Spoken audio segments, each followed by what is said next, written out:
आप मेरे साथ निकालें खरूज की किताब, उसका 20वां बाब। हवाला शुरू करने से पहले सब निकाल लें और निशान लगा लें, और उसके बाद मैं बात शुरू करता हूँ। 20 बाब पहली आयत से हम शुरू करेंगे और हम 5वीं 6ठी आयत तक जाएंगे। हम इसे सिर्फ पढ़ेंगे और इसका जवाब इसी में है। सब ने पढ़ के निशान लगा लेना और मेरी बात सुने। बाइबल मुकद्दस को आप बंद कर दें, निशान लगा के बंद कर दें और मेरी तरफ देखें, क्योंकि ये सीरियस सवाल है और सीरियस तरीके के साथ इसे सुनना, जितनी देर तक इसे सीरियस तरीके के साथ इसे सुना नहीं जाएगा, समझ नहीं आएगी। एक दायरे से बाहर निकलकर समझना है, एक दायरे के अंदर बंद रहकर हम इस सवाल का जवाब नहीं सीख सकेंगे। इसलिए अपने ज़हन को बिल्कुल आज़ाद करके किसी भी चार दीवारी के अंदर अपने आप को बंद नहीं करना, आज़ाद करके इस पे गौर खौज करना है कि बुत क्या होता है और बुत के मानी क्या होते हैं।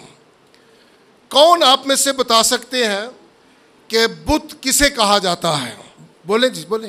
हाथ की तराशी हुई चीज़ को बुत कहते हैं, ठीक है, जिसमें जान नहीं है, ठीक है। एक ये बात हुई, उसे कहते हैं बुत। उसे क्या कहते हैं? बुत कहते हैं। बहुत अच्छी बात हुई। तो बुत प्रस्ती किसे कहते हैं?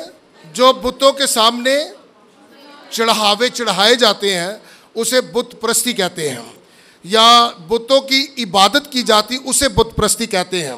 बुत के मानी क्या हुए? फिर बुत किसको कहते हैं? बुत के मानी क्या हुए? नहीं, बुत के ये तो हो गया ना स्ट्रक्चर, कैसे बनता है बुत? हाथ से बनता है, तराशा जाता है। तो बुत लफ्ज़ डिक्शनरी के मुताबिक, फरोज लगात की डिक्शनरी आप उसमें से जाना है।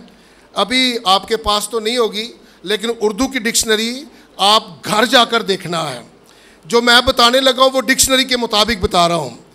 लफ्ज़ बुत का मतलब है बुतलान, यानी झूठ। लिख लें, आप अपनी नोटबुक पे लिख लें।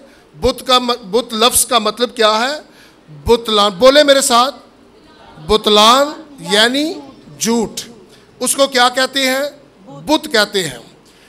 जिसके पीछे कोई हकीकत ना हो, जिसके पीछे कोई तारीख ना हो, जिसके पीछे उस मूरत के पीछे कोई ऐसी हकीकत मौजूद ना हो और उसे तराश लिया जाए अपनी इबादत के लिए, अपने प्रस्तश के लिए उसे तराश लिया जाए, उसे बुत कहते हैं, यानी झूठ को कहते हैं बुत।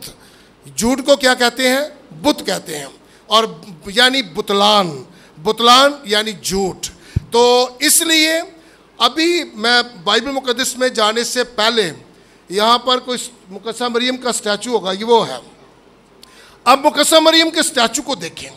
सच बताना झूठ नहीं, एक हैकल में बैठे हैं हम। उर्दू ज़बान के मुताबिक, जो आप उर्दू बोल रहे हैं, उर्दू ज़बान की बात कर रहे हैं, क्या ये बुतलान है? ये झूठ है? कौन कहता है ये बुत है? फिर कौन कहता है ये बुत है? वो कहता है जिसका इस पर ईमान नहीं है, वो कहता है ये बुत है, क्योंकि ये बुतलान नहीं है, ये झूठ नहीं है, ये तारीख में गुजरी हुई एक अहम शख्सियत है, आला शख्सियत है, तारीख में गुजरी हुई शख्सियत है।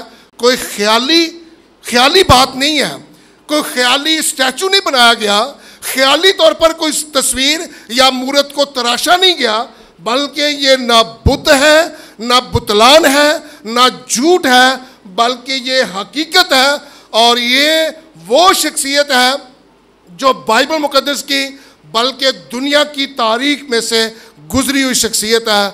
समझें, एक मज़हब नहीं, दुनिया के तमाम मज़हब इस तारीख को मानते हैं, इस शख्सियत को मानते हैं। अगर दुनिया के तमाम मज़हबी, या अगर आप समझते हैं कि वो झूठ बोलती हैं, वो भी झूठ कहते हैं और ये है झूठ, तो फिर हम इसे क्या कह सकते हैं? इसे क्या कह सकते हैं? बुत कह सकते हैं। फिर इसे क्या कह सकते हैं? बुत कह सकते हैं, क्योंकि बुत का मतलब है बुतलान, यानी झूठ, और जो झूठ है, जो बुतलान है, वो बुत है। इसी तरह से आप अपने इर्द गिर्द के माहौल में आप देख सकते हैं। मैं एक मिसाल देता हूँ, 9 गज़ा कब्र किसी ने देखी है? कभी लंबी लंबी कब्रें देखी हैं कब्रिस्तानों में? किसी ने नहीं देखी? हाँ जी, हाँ जी। किसी ने इतना लंबा शख्स देखा? ये बुतलान है, ये झूठ है। तारीख में कोई भी इतना लंबा कोई शख्स नहीं हुआ। लेकिन वहाँ लोग क्या करते हैं? चढ़ावे चढ़ाते हैं, दिए जलाते हैं, वहाँ पर वो चावल बांटते हैं, बिरयानियाँ चलती हैं, और वहाँ पर जो प्रस्तिश होती है, इसको कहते हैं बुत परस्ती। ये है बुत परस्ती, जिसके पीछे कोई हकीकत नहीं है, जो तारीख में गुजरी हुई कोई शख्सियत नहीं, जो ईमान का हिस्सा ही नहीं है, और उसकी प्रस्तिश करना और उसके बारे में कुर्बानियाँ चढ़ाना, ये हकीकत में ये बुत परस्ती है। लेकिन खुदा का कलाम बुतों के बारे में और माबूदों के बारे में खुदा का कलाम हमें क्या कहता है? यहाँ मेरा पहला पॉइंट है कि बुत क्या होता है। समझ आ गई? बोले जी, अगर आप बोलेंगे तो मैं आगे जाऊँगा। बुत क्या होता है, समझ आ गई है? तो ये जो आपके सामने मौजूद है, ये क्या है? ये बुत, ये हकीकत है। ये क्या है? हकीकत है। ये बुत नहीं, ये हकीकत है। इसलिए हम इसे बुत नहीं कहते हैं। यहाँ तक बात ठीक है। अब हवाले की तरफ आए। सिर्फ कलाम मुकद्दस इसके बारे में तालीम क्या देता है? 20वां बाब। अब हवाले की तरफ आएंगे कि कलाम मुकद्दस इसके बारे में तालीम क्या देता है। 20वां बाब। जब खुदा बनी इसराइल कौम के साथ मुखातिब होता है, जब खुदा बनी इसराइल को अपनी शरीयत देता है, अपने 10 अहकाम देता है, शरीयत देता है, ये उसकी बात है। अगर किसी ने हवाला पढ़ना है कोई, तो वो यहाँ पे सामने आकर खड़ा हो जाए। मेरे साथ पढ़ना है आपने जी। पहली आयत सुने जी। पहली आयत, खुदा क्या फरमाता है? तब खुदावंद ने कलाम करके ये सब बातें फरमाई। बस आप सब पढ़ें जरा, जितने भी जितनों ने सुना है। किसने फरमाई? खुदा ने फरमाई। या क्या फरमाया? सब बातें, एक बात नहीं। कौन? कितनी बातें? सब बातें फरमाई। तो किसने फरमाई? तो जब खुदा जो बातें फरमाता है, फिर आपको और मुझे क्या करना है? मानना है। जो खुदा बातें फरमाता है वो आपको और मुझे क्या करना है? मानना है। लेकिन फिर भी ना माने तो फिर हम खुदा के लोग नहीं हैं। क्या खुदा क्या फरमाता है जी? दूसरी आयत। मैं खुदावंद तेरा खुदा हूँ जो तुझे मुल्के मिस्र यानी जाए गुलामी से निकाल लाया। बस आप पढ़ें जी, जमात पढ़े।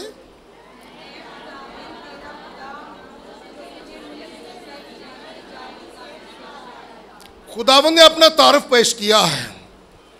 खुदा ने अपना तारफ पेश किया कि मैं कौन हूं। बताया उसने कि मैं कौन हूं? मैं खुदावंद तेरा खुदा हूं। अपना तारफ खुदा पेश करता है और कहता है कि मैं खुदावंद तेरा खुदा हूं। और कौन सा खुदा हूं? मैं खुदावंद तेरा खुदा हूं। क्योंकि उस ज़माने में बहुत खुदा थे। उस ज़माने में एक खुदा नहीं थे, कितने खुदा थे? बहुत खुदा थे। इसलिए खुदा को ज़रूरत थी कि वो अपना तारफ पेश करे। कौन बात करता है? ये सब बातें कौन सिखा रहा है? तो खुदा ने अपना तारफ पेश किया और कहा, मैं खुदावंद तेरा खुदा हूं जो तुझे मुल्के मिस्र यानी जाए गुलामी से निकाला। मैं तेरा वो खुदा हूं। जो बाकी खुदा है उन्होंने तुझे मिस्र की गुलामी से नहीं निकाला। मैं वो खुदा हूं जो तुझे मिस्र की गुलामी से निकाल लाया। मैं वो खुदा हूं। मैं बात कर रहा हूं, मैं बातें कर रहा हूं, मैं ये सब बातें तुम्हें सुना रहा हूं। मैं वो खुदा हूं जो बातें सुना रहा है। कौन सा खुदा? जो तुझे मुल्क मिस्र की गुलामी से तुझे क्या कर रही है? निकाल आया। अब खुदा कहता है तुझे करना क्या है? खुदा ने कहा मैं तुझे सब बातें बताता हूँ कि तुझे क्या क्या करना है, तुझे करना क्या है। क्या कहा कि तुझे करना क्या है। इस लफ्ज़ को ज़हन में रखना है, करना क्या है। तो तीसरी आयत में लिखा है कि तुझे करना क्या है। पढ़ें जी। तेरे लिए मेरे हजूर कोई दूसरा माबूद ना हो। बस आयत ख़त्म। अब जमात की बारी है। बस ये फाउंडेशन है बात, हमारे सवाल की बुनियाद है ये आयत। ये हमारे सवाल की बुनियाद है। इसी से सब कुछ निकलेगा और इसी से हम हर तरफ जाएंगे। इसी बुनियाद से आगे चलेंगे। खुदावंद ने कहा, किसको कहा है? नो, खुदावंद ने कहा, लेकिन किससे कहा? नहीं, यहाँ क्या लिखा है? नो, इस्राएल को कहा। खुदावंद ने किसको कहा? फिर क्लियर हो जाए। खुदावंद ने किससे कहा? इस्राएल को कहा। क्या कहा? इस्राएल को कहा तेरे लिए। कहा क्या कहा? तेरे लिए। फिर उसके बाद क्या कहा? मेरे हजूर। दो बातें हो गई। पहली बात कहा कि पहली बात की तेरे लिए और दूसरी बात की मेरे हजूर और तीसरी बात की कोई दूसरा माबूद ना हो। अब इस आयत के तीसरे हिस्से को हम थोड़ा चेंज करके पढ़ेंगे। आयत के तीसरे हिस्से को, तीन हिस्से ना इस आयत के। पहला हिस्सा है तेरे लिए, दूसरा हिस्सा है मेरे हजूर और तीसरा हिस्सा क्या है? दूसरा कोई दूसरा माबूद ना हो। अगर तीसरे हिस्से को पढ़ दिया जाए, इसे तब्दील करके पढ़ दिया जाए कि लिखा कोई दूसरा माबूद ना हो, दूसरे को लफ्ज़, दूसरे की जगह पे क्या लफ्ज़ आ सकता है अगर तब्दील करना हो? लफ्ज़ दूसरा नहीं, दूसरे का मतलब दूसरा शख्स नहीं, आप नहीं जा रहे हो। दूसरे का मतलब अपोजिट है अपना। दूसरा का अपोजिट क्या हुआ? अपना। अगर दूसरे की जगह पे अपना लगा लें, ना की जगह पे है लगा लें, तो फिर क्या होगा? यहां पर जो मना है, खुदा ने जो मना किया, वो मना क्या किया है? अपना या दूसरा? जरा पढ़े तीसरा हिस्सा, फिर पढ़े जरा तीसरा हिस्सा। कोई दूसरा माबूद ना हो। तीसरा हिस्सा पढ़े, आयत का तीसरा हिस्सा पढ़े। कोई दूसरा माबूद ना हो। सब पढ़े जी, एक दफा फिर पढ़े। कोई दूसरा माबूद ना हो। फिर पढ़े, कोई दूसरा माबूद ना हो। अब मैं कहता हूं, खुदा कहता है अपना माबूद हो। वो कहता है दूसरा माबूद ना हो, तो फिर कोई तो होना है ना। वो कहता है दूसरा ना हो, तो अगर दूसरा नहीं तो फिर कोई तो होगा। तो कोई जो होगा वो कौन होगा? अपना माबूद हो। इसका अपोजिट करके पढ़े तो पता चलता है खुदा ने अपनों को मना नहीं किया। मना क्या किया है? दूसरा। मना क्या किया है? दूसरा। बाइबल मुकद्दस में 3 लफ्ज़ इस्तेमाल हुए हैं पूरी बाइबल मुकद्दस में कि माबूद के साथ अजनबी माबूद ना हो, दूसरा माबूद ना हो और गैर माबूद ना हो। 3 लफ्ज़ पूरी बाइबल मुकद्दस में 3 किस्म के लफ्ज़ इस्तेमाल किए गए हैं। कौन कौन से? अजनबी माबूद ना हो और गैर माबूद ना हो और तीसरा दूसरा माबूद। अभी तक आपको याद नहीं हुए, फिर दोबारा से कहेंगे। पूरी बाइबल मुकद्दस में 3 लफ्ज़ इस्तेमाल किए गए हैं। नंबर 1 अजनबी माबूद ना हो, दूसरा माबूद गैर माबूद ना हो, तीसरा दूसरा माबूद ना हो। कहीं लिखा है कि अपना माबूद ना हो? लिखा नहीं ना लिखा। फिर हम उसे लिख रहे हैं। हम क्या कर रहे हैं? जबरदस्ती उसमें डाल रहे हैं। लिखा नहीं है लेकिन हम डाल रहे हैं कि ये नहीं होना चाहिए।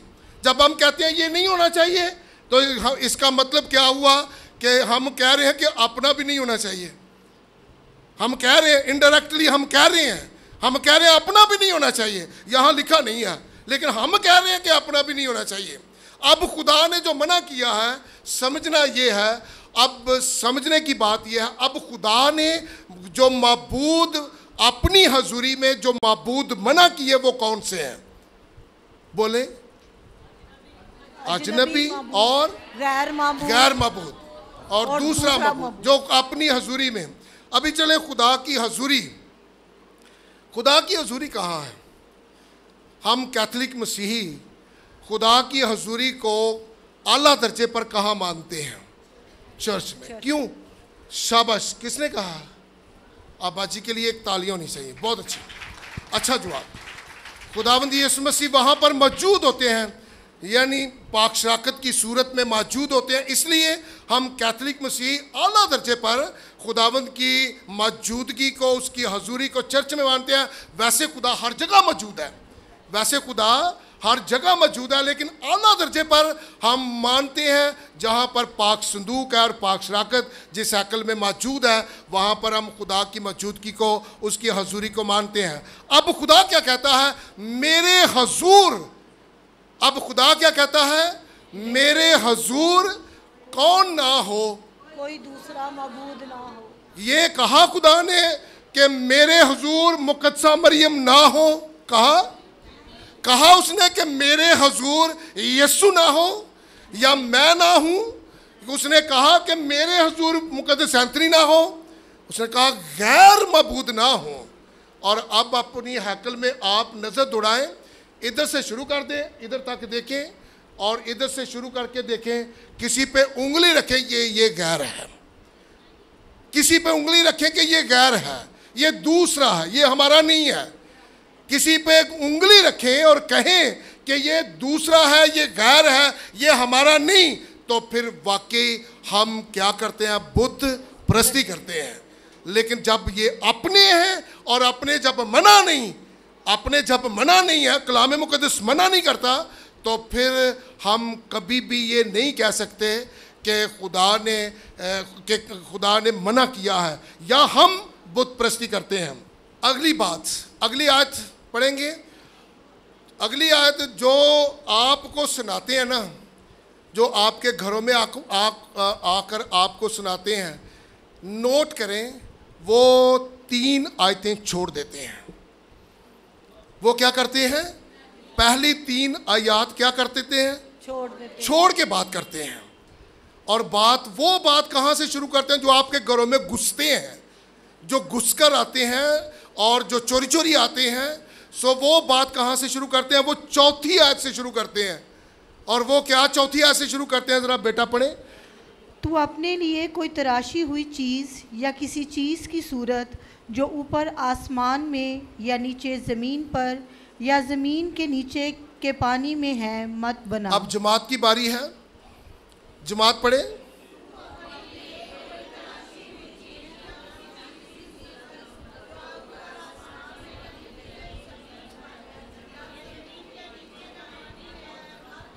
बस अब बात आपको समझ आनी चाहिए। जो लोग आकर बात शुरू करते हैं वो कहाँ से शुरू करते हैं? 4थी आयत से शुरू करते हैं। पहली 3 आयतें क्या करते हैं? वो छोड़ देते हैं, क्योंकि वहाँ पर जवाब है। पहली 3 आयत में उनका जवाब है, वो छोड़ देते हैं। और जहाँ पे सवाल शुरू होता है वहाँ से वो पकड़ लेते हैं और यहाँ से शुरू करते हैं। अब खुदा ने जो तराशने की बात की है, अब खुदा ने जो कहा तू अपने लिए कोई तराशी हुई सूरत या मूरत नहीं बनाना, किसकी बात की है? अपने की या गैरों की? गैर मबूदों की बात की है या अपनों की बात की है? गैर मबूदों की बात कर रहा है खुदा। मैंने कहा था तीसरी आयत हमारी बुनियाद होगी। इस सवाल की हमारी तीसरी आयत क्या होगी? बुनियाद होगी। अब खुदा जो तराशने की वो मना करता है, तो तीसरी आयत के मुताबिक इस पर नजर करें, देखें कि खुदा किन की तराशने को मना करता है, किसकी सूरत तराशने को मना करता है, किस चीज को मना करता है कि आप उसे ना तराशें। और वो कौन है उसका नाम बताएं उसका नाम कौन है? वो नहीं समझ आई? उसका नाम है गैर मबूद। उसका नाम क्या है? गैर मबूद। उसका नाम है दूसरा मबूद। उसका नाम है अजनबी मबूद। उसको खुदा ने तराशना और बनाना क्या किया है? मना किया है। और 5वीं आयत में है उसे सजदा करना भी क्या किया है? मना कर दिया है। उसे सजदा करना मना, किसको? गैर मबूदों को, अजनबियों को, दूसरों को उसने क्या कर दिया है? मना कर दिया। जरा पढ़ें जी 5वीं आयत। तू उन्हें सजदा ना करना। तू बोलो, अब आप इस तरह से बोलो, तू गैर मबूदों को सजदा ना करना। ये लिखा है, लिखा तू अजनबी या दूसरे मबूदों को सजदा ना करना, ये लिखा है। क्योंकि तीसरी आयत इसकी बुनियाद है, इस लफ्ज की, इस आयत की जो बुनियाद है वो तीसरी आयत है कि तू गैर कोई दूसरा मबूद ना बना, मेरी हजूरी में ना रखना। और ये लिखा है कि तू किसी दूसरे मबूद को सजदा भी नहीं करना। और आगे क्या लिखा है? और ना उनकी खिदमत करना। ना उनकी क्या करना? खिदमत करना। दिए नहीं जलाने, ना उन्हें उनकी कब्रों को धोना है, खिदमत नहीं करनी, ना उन्हें फूल चढ़ाने हैं, क्योंकि वो गैर मबूद हैं। और गैर मबूदों को खुदा ने क्या किया है? मना किया है। और मना करके उनको सजदा करना और उनकी खिदमत करना भी क्या किया है? मना किया है। आगे क्या लिखा है? क्योंकि मैं खुदावन तेरा खुदा, खुदाए गयूर हूँ। बस फिर खुदा अपने तारुफ में बोलता है। खुदा कहता मैं खुदावन तेरा खुदा हूँ। कौन सा खुदा? मैं खुदावन तेरा खुदा हूँ। कौन सा खुदा? गयूर खुदा, गैरतमंद खुदा। मैं तेरा खुदा हूँ, गैरतमंद खुदा हूँ। अगर तू मेरी हजूर किसी दूसरे को लाएगा तो मेरी गैरत जोश खाएगी। अगर तू मेरे हजूर गैरों को लाएगा, किसी दूसरे मबूद को लाएगा, किसी अजनबी मबूद को लाएगा, तो फिर मैं कौन सा खुदा हूँ? मैं कौन सा खुदा हूँ? गयूर खुदा, गैरतमंद खुदा हूँ, गयूर खुदा हूँ। फिर मेरा गुस्सा तू देखना, फिर मेरी गैरत तू देखना। अगर तू मुझसे मोहब्बत रखेगा फिर भी तू मेरी मोहब्बत को देखना। अगली आयत में क्या लिखा है सुने जी। और जो मुझसे अदावत रखते हैं उनके बाप दादा की बदकारियों की सज़ा मैं उनकी औलाद को तीसरी चौथी पुश्त तक देता हूँ। आमीन। ऐ जिहड़ी आयत है ना, पंजाबी च कहना चाहना, इस आयत का इस्तेमाल जिधर मर्जी लोग कर लेंगे ने। इस आयत का इस्तेमाल की करते हैं लोग? जिधर मर्जी इस्तेमाल कर लेंगे, जिधर मर्जी ला लेंगे ने, पर जिथे लिखिया उत्थे नहीं लाते। इस आयत का इस्तेमाल बहुत गलत इस्तेमाल किया जाता है, अपनी मर्जी का इस्तेमाल किया जा रहा है। लेकिन जिथे आयत लिखी है तो जिस कॉन्सेप्ट आयत लिखी गई है ਉਹਦੇ मुताबिक इस्तेमाल नहीं होता। खुदा ने क्या कि जो मुझसे अदावत का की मतलब होता है? बोल भाई बच्चों बोलो ज़रा। नहीं, नफरत नहीं, दुश्मनी, ठीक है, मुखालफत, अदावत, ठीक है। तो जो मुझसे क्या रखते हैं? अदावत रखते हैं, दुश्मनी रखते हैं मुझसे, और क्या रखते हैं? फ़र्क रखते हैं। तो मैं उनके बाप दादा की बदकारियों की सज़ा उनकी औलाद की तीसरी चौथी पुश्त तक उन्हें देता हूँ। अभी ये बदकारी कौन सी है जिसकी सज़ा तीसरी चौथी पुश्त तक जाती है? बदकारी कौन सी है? शाबाश, आप सबके लिए भरपूर तालियां। बहुत अच्छा, आप सबके लिए भरपूर तालियां। बदकारी क्या है? गैर मबूदों को मानना, जो मना किया गया है। अपनों को नहीं मना किया गया, मना क्या किया गया? कोई दूसरा मबूद ना हो, यह कहा गया है। ची के खुदा कहता कोई दूसरा मबूद ना हो, सिर्फ अपने हो पर दूसरा ना हो, गैर मबूद ना हो। और जो मुझसे अदावत रखते हैं मैं फिर की करांगा? तीसरी चौथी पुश्त तक की करांगा? बदला लूंगा। फिर ओदा बदला लवांगा, मैं फिर ओदा बदला लवांगा। किन्ना दा? किन्ना कोलों? बुत प्रस्ती करते हैं, जेड़े बुत प्रस्ती करते, जेड़े गैर मबूदा नूं मानते हैं, जेड़े बुत प्रस्ती करते हैं यानी गैर मबूदा नूं मानते हैं, उन्हां दी औलाद दी चौथी पुश्त तक मैं बदला लवांगा। पर असी पता नहीं की करने आ। बच्चों समझ आई? असी की करने हैं? अपने आप के बारे देखिए, असी की करने? असी बुत प्रस्ती करने हैं? असी गैर मबूदा नूं मानने हैं? असी अजनबी मबूदा नूं मानने हैं? किसी दूसरे मबूद नूं मानने हैं? अपने नूं मानने हैं? फिर असी उहदे नाल मुहब्बत करने हैं। फिर असी उहदे नाल की करने हैं? मुहब्बत की करने हैं? सारे बोलो। फिर असी उहदे नाल मुहब्बत करने हैं। तो 7वीं आयत च की लिखिया, और जो मुझसे मोहब्बत रखते और मेरे अहकाम को मानते हैं उन पर मैं 1000 पुश्त तक रहम करता हूँ। जो मुझसे मोहब्बत रखते हैं और मेरे हुक्मों को मानते हैं, मैं किन्नियां पुश्ता तक? 1000 पुश्त तक उन पर क्या करता हूँ? रहम करता हूँ। अभी मेरा एक सवाल है सबसे, मुनासिबान के अलावा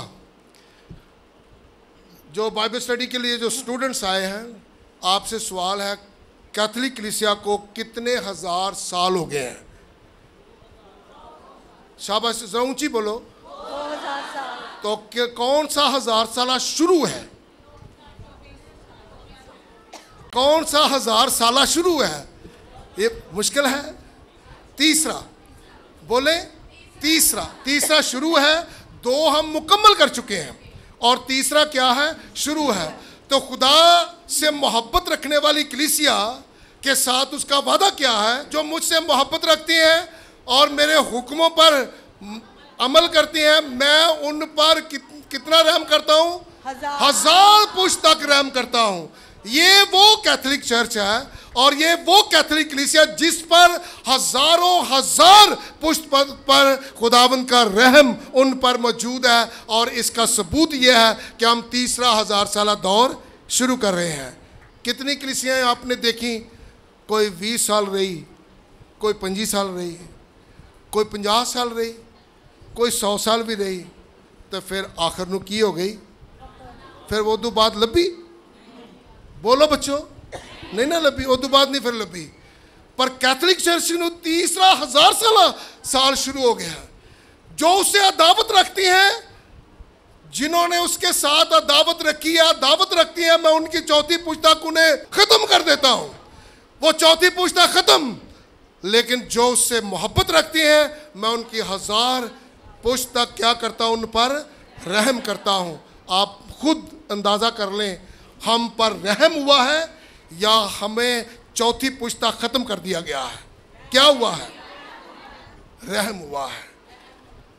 तो इसलिए ये सवाल जो आपने किया था, मैं उम्मीद करता हूं कि एक ही हवाले में खरूज 20 बाब, जिसका हवाला वो घरों में आकर सुनाते हैं, जिसका हवाला वो घरों में आकर सुनाती हैं। कहाँ से शुरू करते हैं? तीसरी आयत से। कहाँ से शुरू करते हैं? तीसरी आयत। इसलिए मैंने ये हवाला चुना और यही आपको पढ़ाया है कि जब कोई बुत प्रस्ती की बात करे ना, तो उसे क्या करना है? खड़े हो जरा। जब कोई बुत प्रस्ती की बात करे ना, तो उस बंदे को कहना, भाजी बह जाओ। हाँ जरा की कहना है? भाजी बह जाओ। तो फिर खरूज 20 बाब कढ़ लेना है, उन्होंने कहना कढ़ के फिर पढ़ाना है। की करना है? पढ़ाना है। जो उन्हें कहना है जी कलाम च लिखा, तू कोई अपने लिए तराशी हुई मूरत या सूरत नहीं बनानी, तो तुसी तो बनाते हो। उन्होंने फिर कहना, भाजी बह जा। फिर की कर बह जा। तो फिर तुहाडा काम है जोड़ा अज पढ़िया जिन्ना, ये उन्होंने पढ़ा के छड़ना है। ठीक है?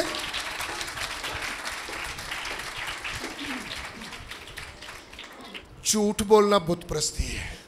मुकद्दस पालूस रसूल कहता सब तो वड्डी बुत प्रस्ती पता की है? झूठ बोलना। तो जिन्हें भी आके हवाले सुनाते ने, सच बोलते हैं कि झूठ बोलते हैं? तो बुत प्रस्ती करते हैं कि नहीं करते? पालूस रसूल कह रहा है कि झूठ बोलना सब तो वड्डी की है बुत प्रस्ती। तो जेड़े आके गलत हवाला आके सुनाते हैं, वो झूठ बोलते हैं। तो सब तो वड्डी बुत प्रस्ती वो खुद ही करते हैं। तो इसलिए मेरी गुजारिश है कि तुसी खरूज 20 बाब का हवाला जरूर उन्होंने पढ़ाओगे तो जरूर सिखाओगे।